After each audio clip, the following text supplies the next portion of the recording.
1.–4. juulini toimus Võrumaal loodusfotofestival. Ürituse avas oma kõnega Võru maavanem Andres Kõiv. Ürituse avalöögi andis looduse mees Urmas Tartes oma loenguga. Vaatasime pilti ja rääkisime looduse pildistamisest ja looduse pildistamise olemusest. Hommikul kell 3 toimus hommikukastes pildistamine, mida viis läbi loodusfotograaf Aigar Kull. Üllatus oli suur. Enamus osavõtjaid, kes olid kohale tulnud, need olid hommikul rivis. Teinekordki võib nii vara üles tulla. Aga et edasi areneda, siis on vaja kuulata professionaalide juttu ja vaadata, kuidas teised asjani jõuavad ja see annab palju juurde. Uusi fotokaupu esitles nii Pentax kui Nikon. Näitasime siin näiteks makrofotograafia jaoks mõeldud makroobjektiivi. Näitasime siin veel igasuguseid muid objektiive. Ajastus, kus väga palju muud. Nikon D3S, millega Andres Ots parasjagu teeb oma esimesi katsetusi.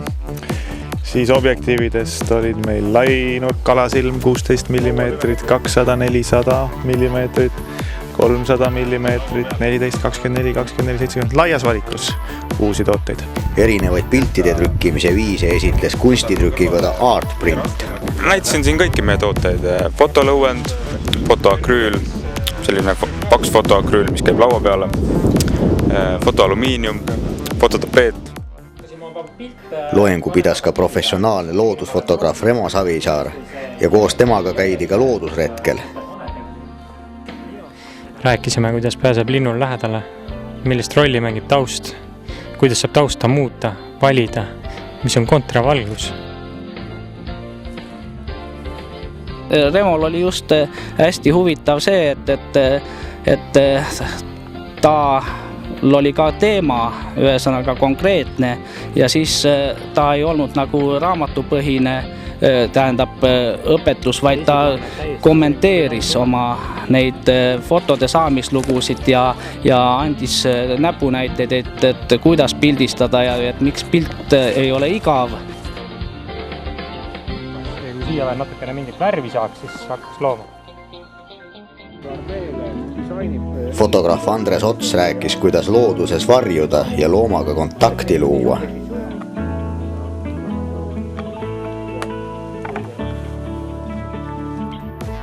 Allveefotograafia huvilised sukeldusid Kisejärve ja soovijad said teha proovisukeldumist instruktor Hannes Lipsoni käe all. Vee all saada aru, kus sa oled, navigeerida, saada aru sügavusest, kuidas peaks tervelt ja turvaliselt tõusma. Et selleks läheb vaja teatud oskusi.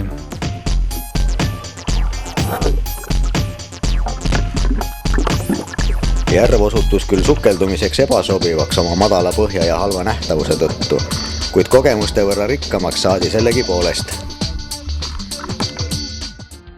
Või vabaks, siis oleks... Festivali lõpus toimus ühine piltide vaatamine, kus fotograafid Aigar Kull ja Andres Ots hindasid ürituse käigus osalejate tehtud pilte.